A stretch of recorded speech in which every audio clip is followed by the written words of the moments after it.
6 periods or quarters, but it ended up sort of being 4 25-minute ones and 4 shorter ones. You sort of improvised on the run, or?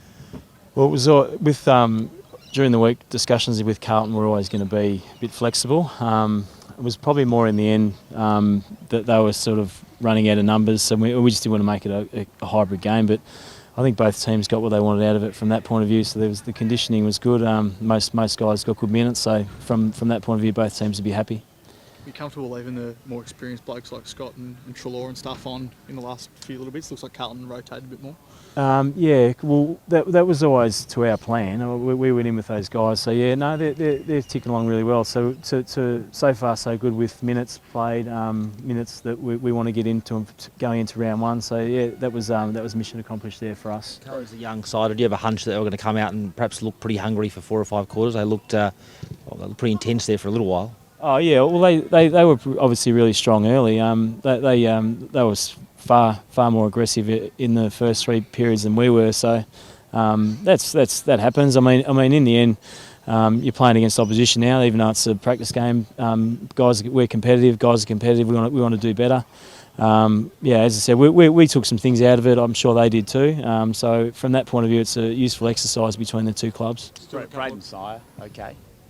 Yeah, he just got a knock, and obviously had his concussion test. I think it was in the second period, start of the second period, but didn't come back on. So didn't quite pass that test to go back. So we'll have to see how he goes for when we Sunday against Richmond. Hopefully. Still a week or so away, but are there any new faces that might get a go against Richmond, like a Tom Wilson or Isaac Quainer or any of these sorts of guys? Yeah, well, I mean, guys like Quainer, Noble had a look last year. Probably our first year guys had a good look today, which was good for them. So I think Bianco and Rusco, Jay Rantel, all look good. Tommy Wilson was there last year as our Cat B sort of last year and kicked 3 goals, so looked really lively as well. So I think from that point of view, we're happy to get those guys some minutes against quality opposition, so that's good. And obviously Quainer played last year, so he's legitimately in the mix to play, so that's good. And it was good to see some of our young guys stand up. Coulson looked like he's got a bit of flair and athleticism. He looked exciting. You can see with his sporting background, he's obviously basketball, but he's got that agility and that he's just learning the game still. So I think that from that point of view, he's got a future. We saw him kick that left foot goal. It's just classy and he moves well. I think he's got some talent and he's got a future for us at the highest level. Who would you look to? The guys, a few of those blokes that probably won't play round one, but 11 blokes missed. Sort of DeGoey, Jaden Stevenson. Can you update us on a few of those small forwards? Yeah, from our point of view, there's no real big concerns on our list at the moment. We've got a few long-term injuries that are well documented, but most of the guys that we think are available for round one they're on track.